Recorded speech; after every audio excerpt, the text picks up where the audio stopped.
Education! Our education! Our education!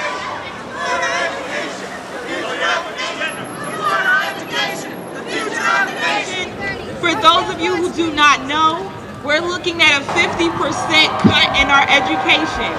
And you may not feel like it's going to affect you right now, but when you get that bill in the mail and you cannot afford to pay for it, it's going to affect you.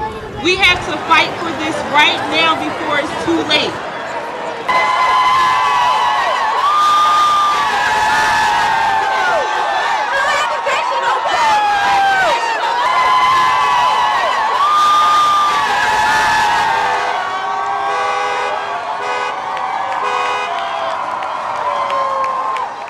On March 30th, Temple and Penn State Abington students came together to protest Governor Corbett's future plan to cut 50% of the funding from secondary and higher education. Things like this are very important for a message that we're sending to the governor.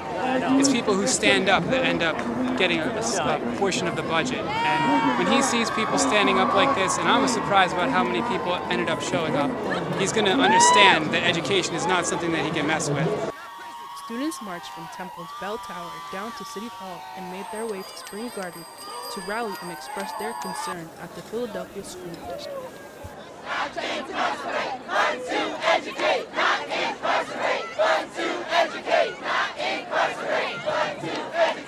Well, I get federal funding and state funding from the government, so if they cut the education funding, I'm going to lose out, and it's going to be a lot harder for me to continue going to school. I'm going to be a pharmacist, so I got 6 more years to go.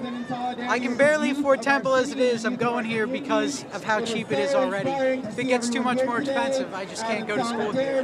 They're wondering why so many people are leaving Philadelphia after they graduate or leaving Pennsylvania. It's because they're not really giving us a reason to stay here. They're not really giving us a reason to support them, and this is just further handicapping the youth. We want education. What do we want it now? What do we want? Education. What do we want it now? What do we want? Education. What do we want it now? My number one priority in life, and I feel the number one priority of government should be education, bar none, nothing, not even business, the economy, nothing is more important than education.